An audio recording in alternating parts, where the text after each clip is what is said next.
welcome back to the Football Tribe UG channel. Robert Kesakos is your usual suspect. Welcome back to yet another live broadcast on your favorite football updates channel. It's a pleasure to be back here on this beautiful Wednesday morning, the 18th of February 2026, with 22 minutes past the hour of 9 a.m. It's a pleasure to be back. I want to say thank you to all of those that were part of last night's broadcast, as we did, even though we came a bit late, but as we did that watch along for the UEFA Champions League games between Real Madrid and Benfica, as well as Monaco against PSG.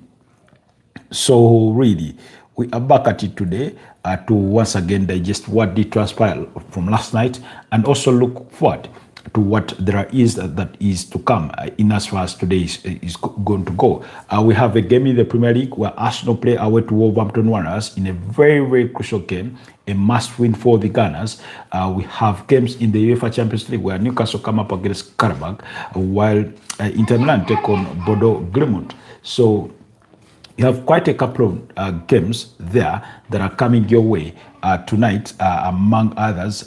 Of course, Atletico de Madrid equally in action against Club Brugge, while Olympiacos take on Bayer Leverkusen. So we'll be looking at that. So in the coverage of this morning's broadcast, allow me to have our audios tested just to make sure everything does check out properly. Otherwise, everything I hope is good for you. Like I said, much appreciated for those of you that made our conversation from last night worthwhile. People like Lab4, thank you so much for having been part of that conversation. People like Pedri, people like LFC, and every single one of you that made it. For those of you whose names I can't remember off my fingertips, thank you so much for choosing to support the Football Tribe UG channel and, dedicated your time to be a part of the conversation. For those of you that have recently joined the community, I say thank you so much for choosing the Football Tribe UG channel. And I hope you do enjoy your stay with us. I hope you get to watch all our content and things like that. The last couple of days have been quite busy for me, and today does not promise to be any different, but I'll try my best to, because yesterday I intended to shoot an episode or an interview, but I was unable to accomplish that due to, time constraints. My interviewee got caught up, with the everything to do with work and the business of work, so we were unable to pull that off. So I'm hoping today could be the day we get it done. And then of course we have we'll be seeing if I can find the time to do more of our shots for my people on TikTok. I know you haven't seen any of that in the last couple of days. It's because of that, but so where do we start it from? I think let's start off with Arsenal. After all, I'm donning an Arsenal jersey, so isn't it obvious that we start from there, because the Gunners have a game to play. Now, for those of you that are wondering, the Arsenal game that is being played today is a rescheduled game. I think it's meant to be March the 31 or something. You remember, by the virtue of qualifying for the EFL Cup finals, in which they will play Manchester City on March the 22nd. It will be a Sunday. That's the weekend they are meant to play Wolverhampton Wanderers, because they have that final.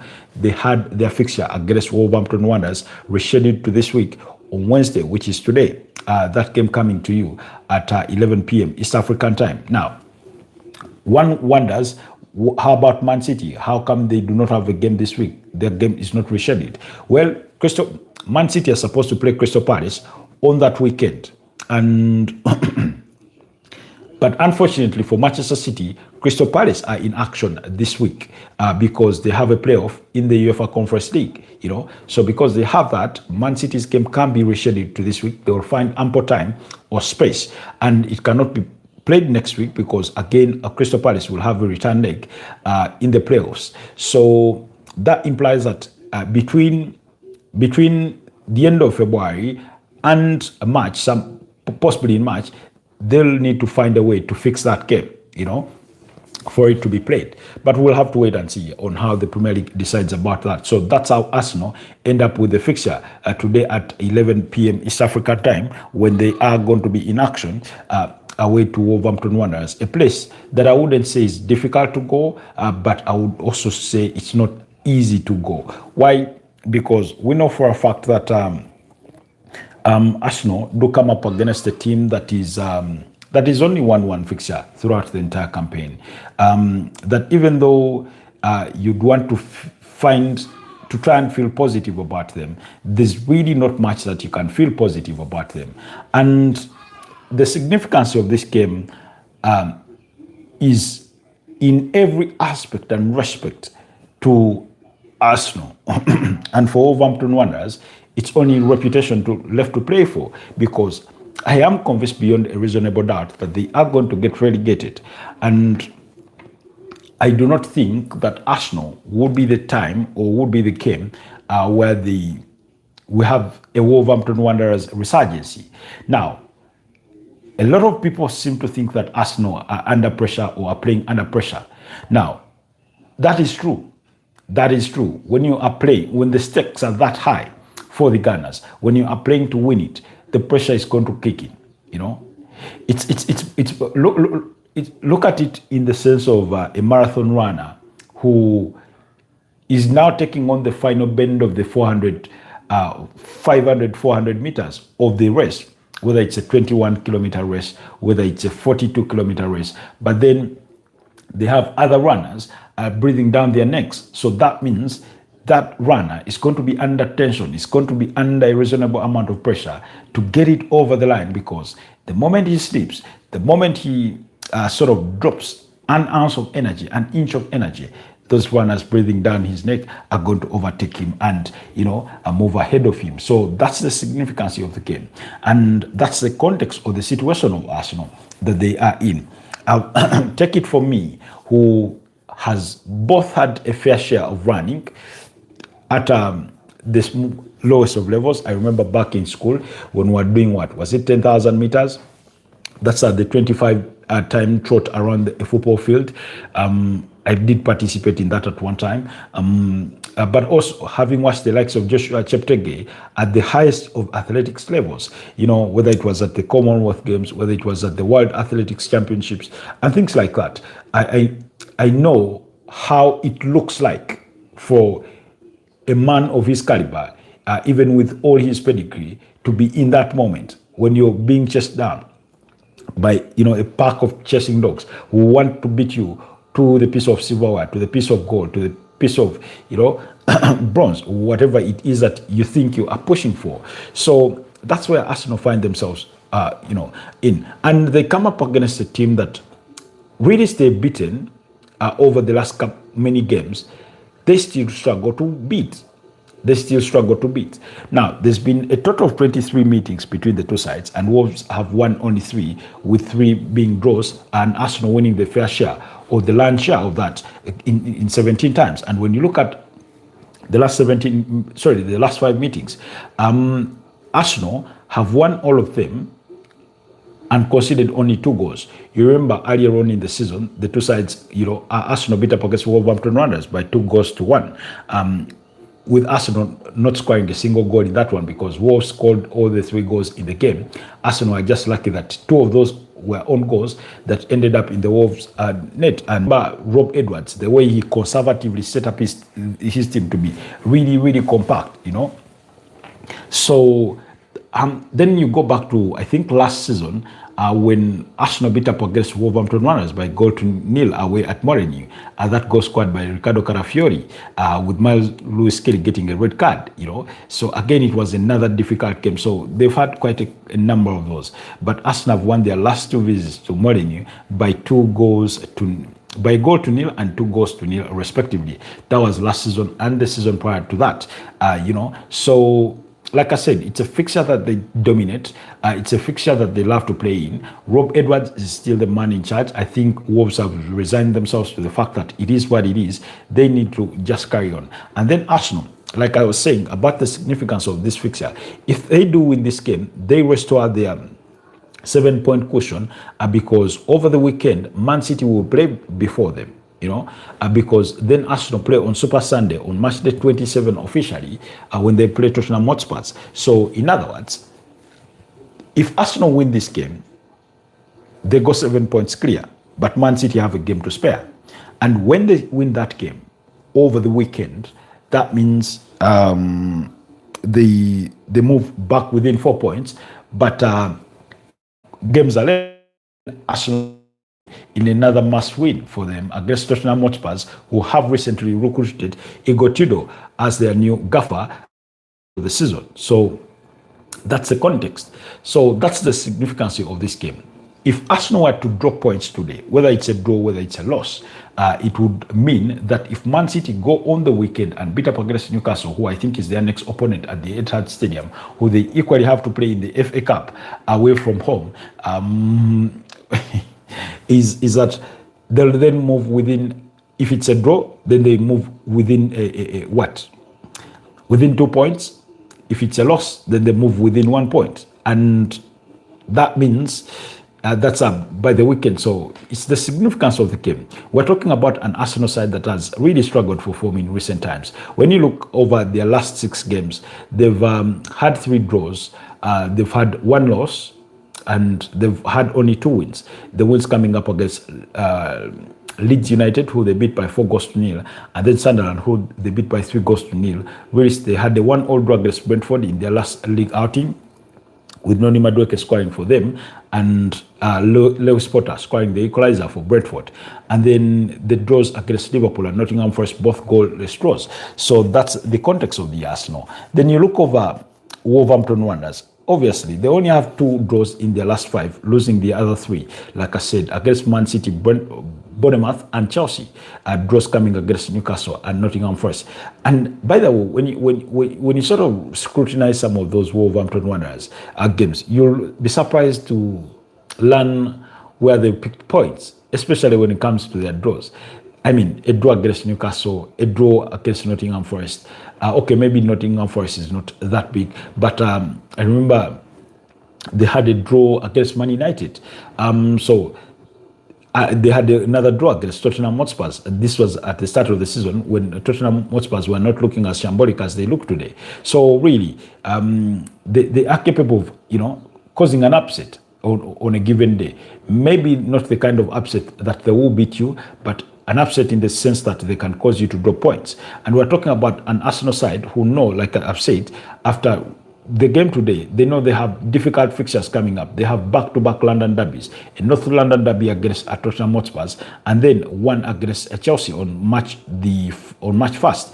And after which, then they have a game against Brighton. They have a game against Everton. So it's going to be really, really difficult. And for Wolverhampton Wanderers, the party or the route does not get any easier than, it doesn't get any easier as we drive towards the tail end of the season or the back end of the season, because after Arsenal, they have a game against Crystal Palace, against Aston Villa, then they play at home against Liverpool and Brentford. So really, really difficult things for them there in as far as things are concerned. Now, when it comes to team news, Arsenal do not have many absentees because according to Mikel Arteta, Martin Odegaard is out of contention for this one, but he could return for their North London derby against Tottenham Hotspur.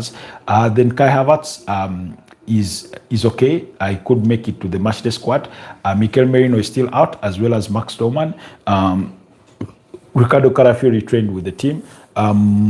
So that one is okay. Bukayo Saka is okay. Ben White, who had to be withdrawn in their victory against Wigan over the weekend, is equally okay. That's according to the manager, Mikel Arteta. So when it comes to injuries, Arsenal have to cut out injuries because you cannot be chasing down at least a quadruple, as is the statement, because they are still in all 4 competitions, and then you're getting injuries left, right, and center. But it's also been the trend for the Gunners all throughout the campaign that every single match day, or at the end of every single match day, they have a player that is out through injury, because either it's whether it's a serious injury or it's somebody is going to be sick, somebody is going to be injured, and that's been the downside for this Arsenal side. Not that it has had quite a very significant impact own team results, but you could say it's cost them when they needed their best players at a given moment. It's cost them when you thought that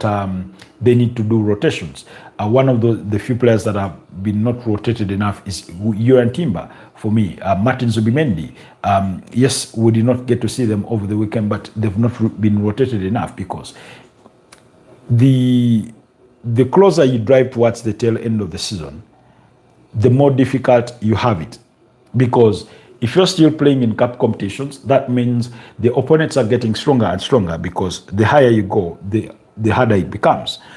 And then we know the pressures of trying to push down to pursue a league. Then in there you have a cup final. Then you have the UEFA Champions League that comes with each turn of expectations and then all responsibility in terms of when those fixtures are played, where they are played, and that kind of thing. So really, Arsenal need to hope that injuries be cut out of their way. And on the side of Wolverhampton Wanderers, Totti Gomez, Leon Chiwome, Wang Ki-chan, as well as Andre, the ones doubtful for this particular fixture through injury. So we'll have to wait and see. But like I said, do not expect to see a setup quite contrary to the one you saw Rob Edwards deploy when they met Arsenal at the Emirates Stadium. They will be compact.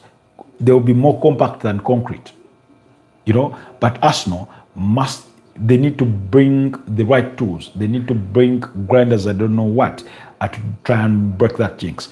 Do we see Mikel Arteta reintroduce Bukayo Saka as a 10, Noni Madueke to the left and Leandro Trossard to the right? Sorry, Noni Madueke to the right and Leandro Trossard to the left, or is it going to be Ebeleche Eze? Of course, we're going to see a return of Martin Zubimendi and Declan Rice, but I've argued this before, and without any fear for contradiction, that I'm of a view that in some games Arsenal could have explored the possibility of playing just a single pivot, either Declan Rice or Martin Zubimendi.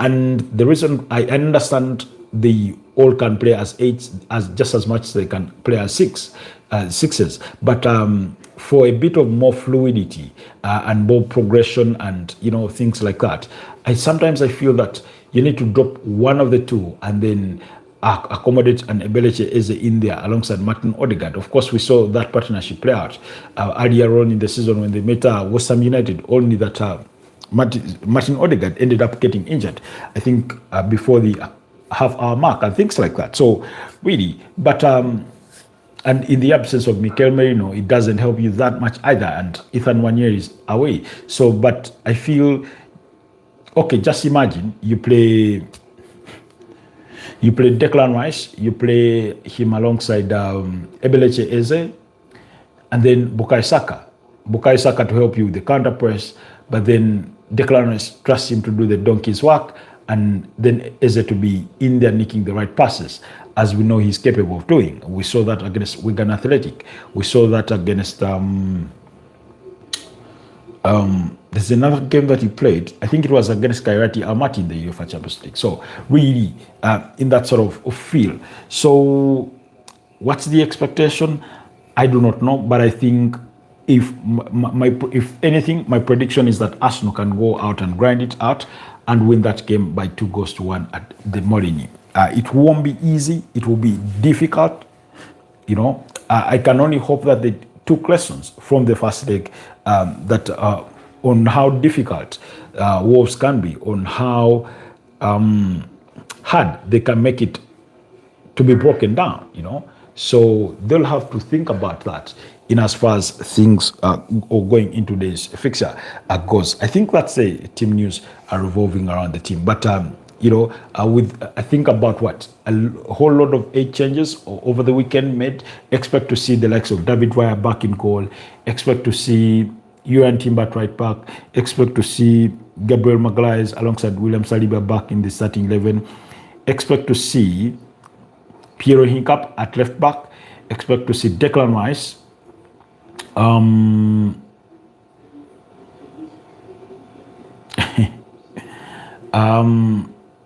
Expect to see Declan Rice alongside Martin Zubimendi. Expect to see Ebeleche Eze in that 10 pockets. Leandro Trossard, Victor Gyökeres, and Noni Madueke. So for me, that's how I think they could assemble. It could differ, and maybe Jesus starts or Bukayo Saka gets tossed in, but I wouldn't risk Bukayo Saka because you're talking about a player that is just recovered from injury and you ought to manage his minutes. That's why he could only play for 45 minutes in that victory against Wigan Athletic. So really, that is that.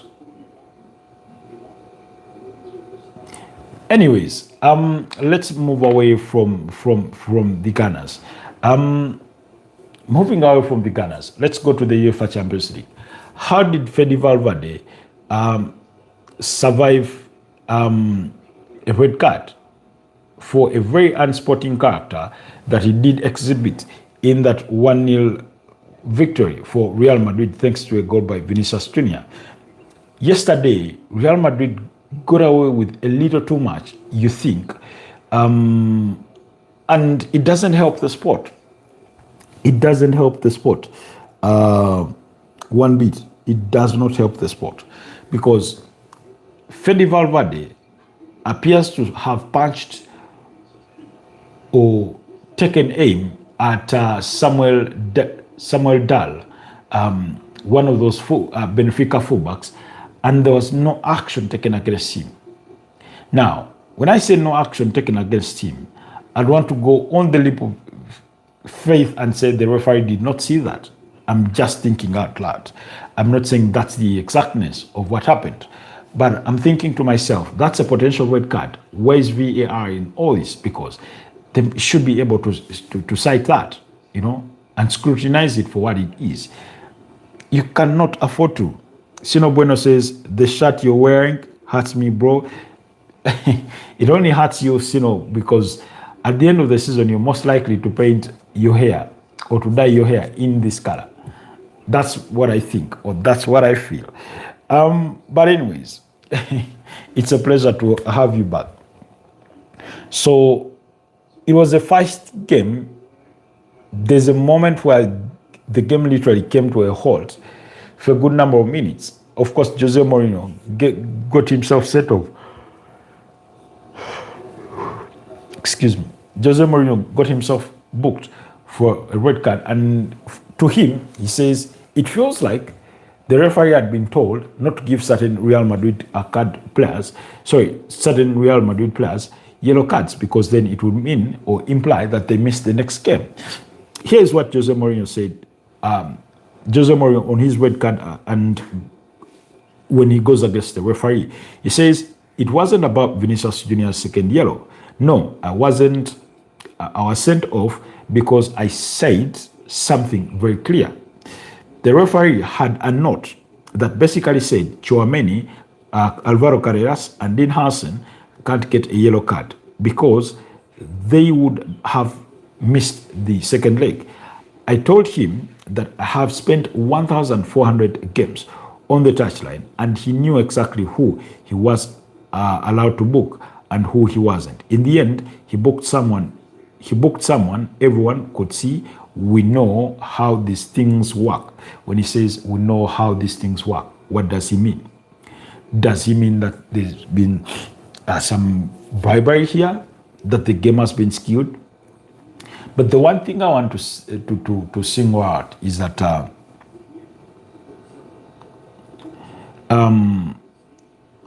VAR did not do their job.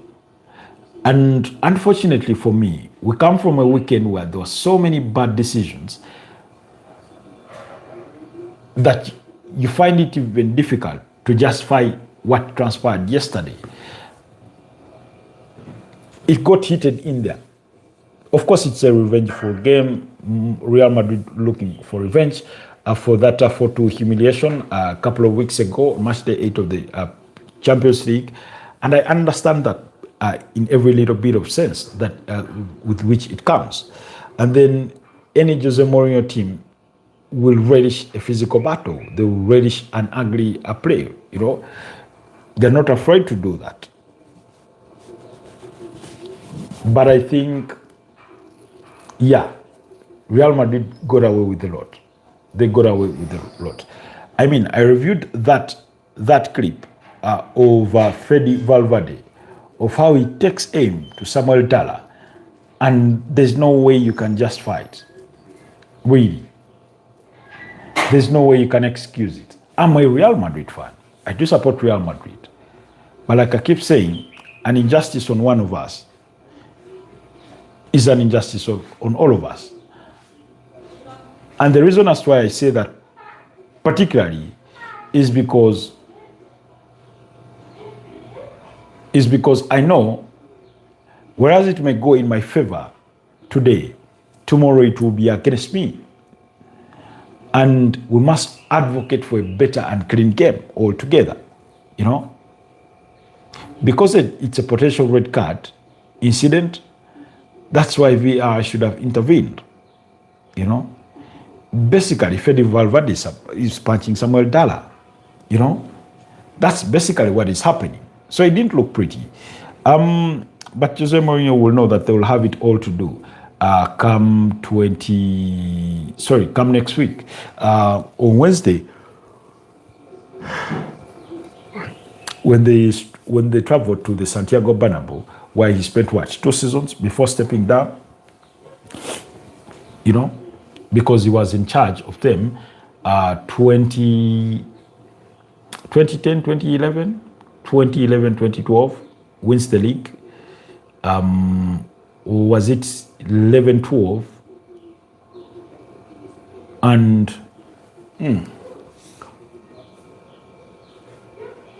around that period. So really, anyway, he won't be on the touchline. He was shown a red card. But yeah, I thought there was some questionable decisions there that skewed the game. I'm all for fairness. And then Vinicius Jr. What's wrong with Vinicius Jr.? I mean, he can never have a light head. He comes off as so short-tempered. He's always quarreling with somebody. If he's not playing the ball, he's always quarreling with somebody. Whether it's a spectator, whether it's a teammate, whether it's an opponent, or the referee, he always seems to be angered by somebody. And this happens multiple times in the game. You know? It happens multiple times in the game. So I thought the referee should have done better in that game for all intents and purposes. You know? But it is what it is. So let's move on. In the other results from yesterday, Borussia Dortmund beat up against Atlanta by 2-0 with Sahu Girassi scoring to give Borussia Dortmund the lead in as early as the 3rd minute, while Maximilian Beer scored in the 42nd minute to make it 2-0. So that means Borussia Dortmund go into the second leg next week with a 2-0 advantage. PSG had to come from 2-0 down. Those goals scored by Florian Balogun, the former Arsenal young striker, who is now at Monaco, did impressively well as they beat up against PSG. As PSG beat them by 3-2, because, like I said, PSG, that goal from the goals from Florian Balogun came in the 1st minute as well as the 18th minute for the young striker, and then PSG missed a penalty through Vitinha in the 22nd minute, but 7 minutes later, Desiree Doué made amends as he scored to pull one back for the visitors. And then in the 41st minute, that was towards the end of the first half, Achraf Hakimi scored to restore parity. And then, unfortunately for Monaco, Golvin, who had provided one of the assists for Florian Balogun, got himself sent off in as early as the 48th minute. The incident required the intervention of VAR before Desiree Doué scored his 2nd of the night in the 67th minute to win it by 3-2 for PSG. If anything, PSG have proved this season is one that they are beatable. You can score multiple goals against them because they came into this 3-2 victory on the back of losing against Rennes. I think it was last week on Friday by 3-1. So I don't know if they think they've outgrown their domestic dominancy. But yeah, and for me, that's my reservation as to why I think they won't defend their crown of the UEFA Champions League title. I keep asking you the question: when was the last time you had a first-time winner defended the accolade in a back-to-back season? So really, or win it back-to-back. So there was that. Then, of course, the big game between Monaco and PSG. I mean, this is a French League One derby. We know that the two clubs have a bit of history together and things like that. But you know, you ought to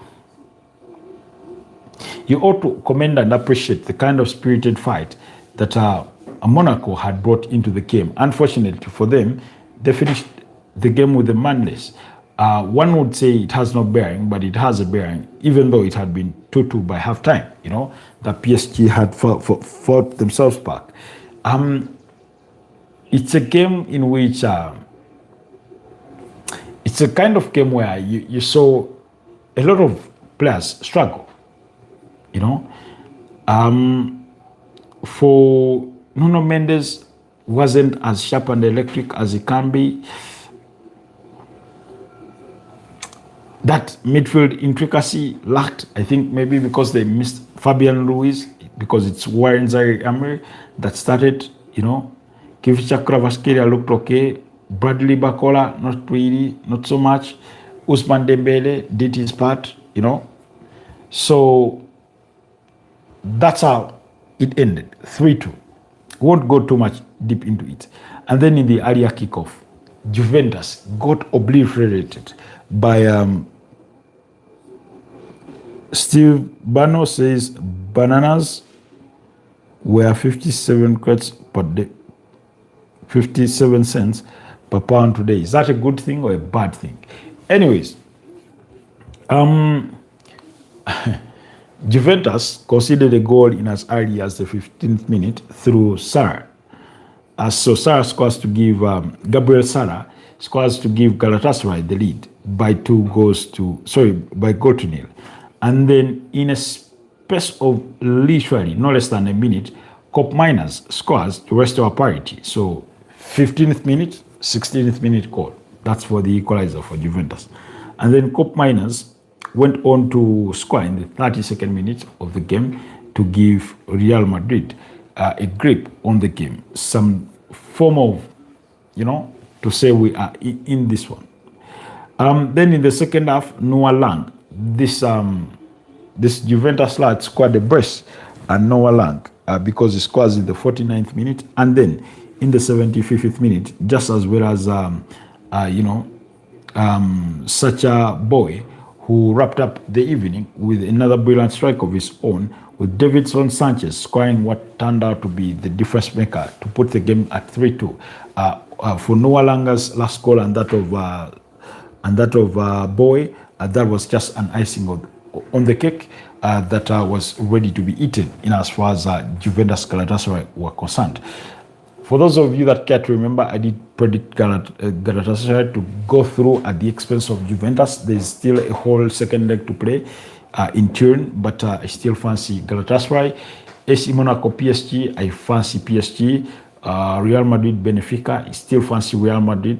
I do support the team. And then Borussia Dortmund against Atlanta. Excuse me. I don't know why I'm so prone to over-yawning in the morning these days. Maybe I need to revise my sleep schedule. Becca says, hello, brother. You talk about Juventus Galatasaray. Exactly. That's the game I was talking about. I do not know what's befallen Juventus recently, but they've been conceding too many goals. And ordinarily, we're not accustomed to Juventus shipping in so many goals. I'll give you an example. When you go back a week ago, Juventus went 2-0 down and they had to bounce back to a 2-2 draw, thanks to goals from Pierre Carulu and Winston McKennie. Then over the weekend, when they lost their house, quote unquote,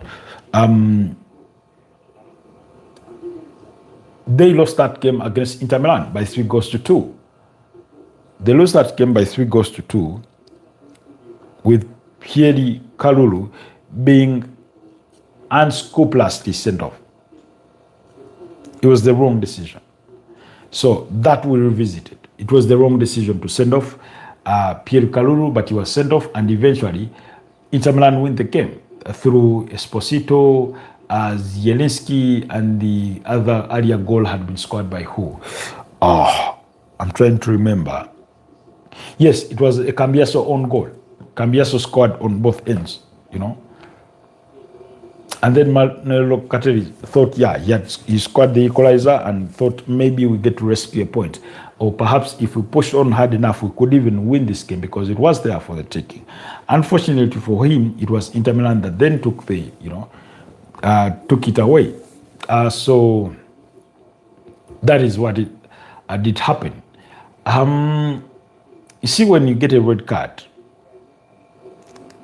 things become tough. But otherwise, it had been an open and sort of fluid game. But of course, we know that Juventus failed to replace Chiellini, Bazzagli, who was the other third one? I'm trying to remember his name.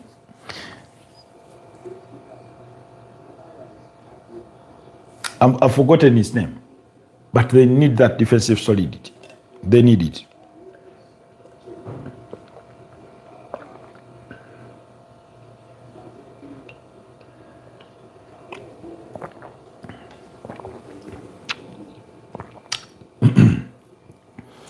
Apologies on that.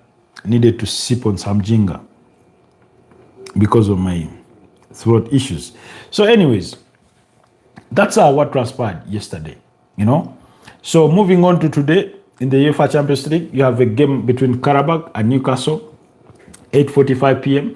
I do not miss out on that action. Bordeaux Glimot against Inter Milan. Told you Bordeaux beat up against Man City and Atletico de Madrid in the final two games of the UEFA Champions League, with the game against Man City coming on Bordeaux Glimot is tough, and they had no kind words for Man City. Club Brugge against Atletico de Madrid, while Olympiacos take on Bayer Leverkusen. Inter Milan Bordeaux Glimot is a must game to watch. It's a must watch for football lovers. Should they,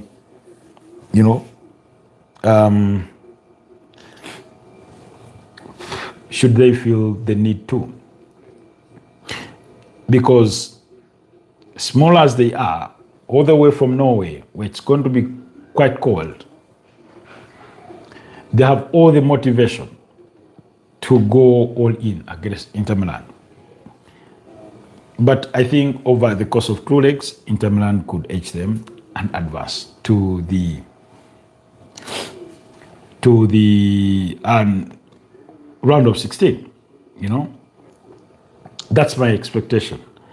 Meanwhile, in the Spanish La Liga, there is a game between Levante and Villarreal, while in the Italian Serie A, there is also a game between AC Milan and AC Monaco.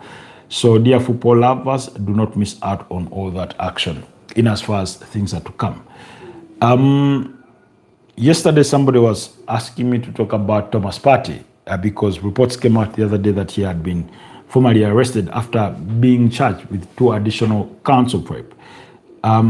Now, I won't say much about that situation because the first time we got those news or those reports, I made my case and my stance has since not changed. I see a lot of people or fans criticizing Arsenal that they should have distanced themselves from Thomas Partey as soon as those allegations came to light or came to their knowledge. And I was thinking to myself, wasn't Gafli Sigurdsson painted in the same shade? And it's him who lost eventually, but he was not guilty. Then Mason Greenwood, you remember Manchester United women are protesting and all things like that. At the end of the day, they sold him to Olympic Marseille quite cheaply and now are waiting to cash in on their 50% sell-on clause. Then you've had many cases, but I'll say this, and this is based on the country I do come from, even though the practice of it is upside down. You're innocent until proven guilty. So in other words, Thomas Partey is innocent It's the other side of the prosecution that must prove their case to say he did this, because he was initially charged by 5 counts of rape and I think 1 count of sexual misconduct or something, and now they've added to the party. I hope Thomas Partey survives that.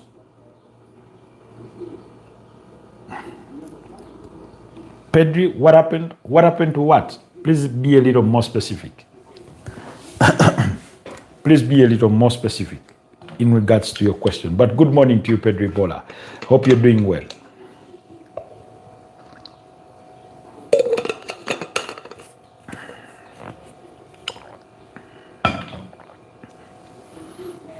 Hope you're doing well.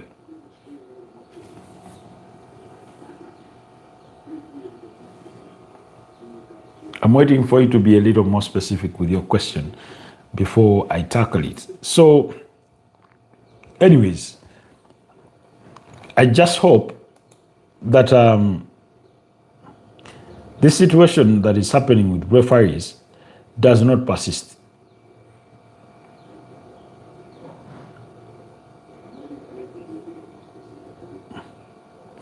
I do not think the situation should persist. I mean, some would argue that this is just drifting back to the Real Madrid incident. Some might feel that Vinicius Jr. too should have gotten a second yellow card and be sent off.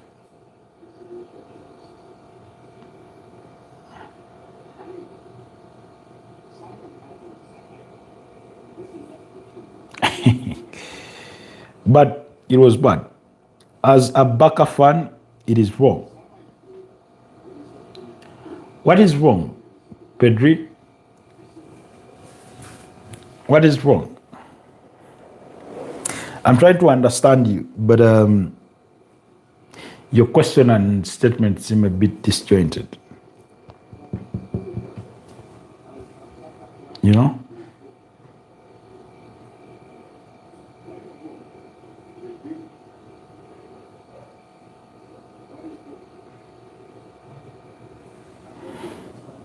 And then also, we saw some ugly scenes at the Benfica Stadium.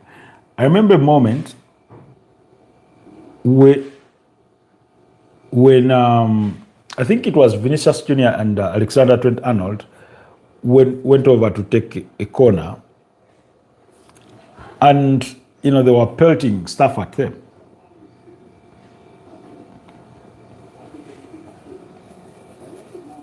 You know?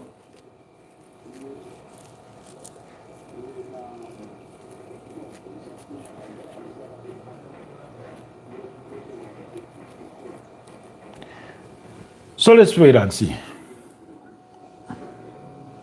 Bottles and lighters were thrown. Exactly. I mean, it's not good. It's not good.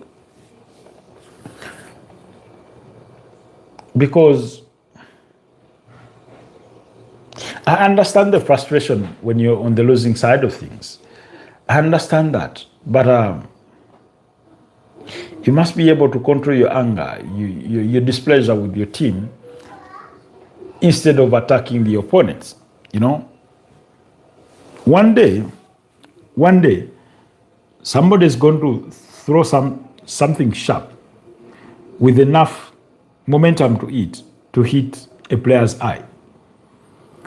Why Vini got a yellow card just for celebrating? I mean, I don't know, because I equally was caught off guard with that one. I don't know whether it's something he said, because we know Vinicius Jr. is also not immune to, saying some things that may be deemed unworthy, but I don't want to be too harsh on him. I don't know. Did the referee not want him to celebrate in the manner in which he celebrated? I don't know, But let's wait and see.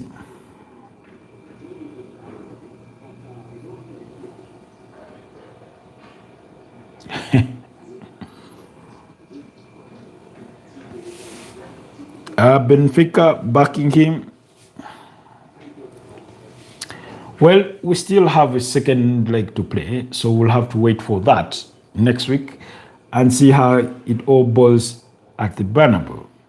And then Alvaro Carreras, why was he diving in the anticipation of a Nicolas Otamendi flying, tackle? Our players with trying to doing referees these days. I don't know. Anyways, guys, so those are the games that you have today. Spanish La Liga, there's a game. Villarreal are in action. Do not miss out on that one. Away to Levante. Arsenal play away to Wolves in the Premier League. AC Milan play at home against Como. That's in the Italian Serie A. And then the 4 games in the UEFA Champions League. Otherwise, allow me to wrap it up here. And I wish you a wonderful rest of the day. We'll be back at it again tonight. I need to do my final prep before running out for an interview that I need to do there. So thank you so much. It's been a pleasure, Pedri. It's been a pleasure, Sino Bueno. It's been a pleasure, Baka, and every single one of you, and Steve Bano, and every single one of you that has been part of this morning's conversation. I wish you the wonderful rest of the day. Bye-bye for now.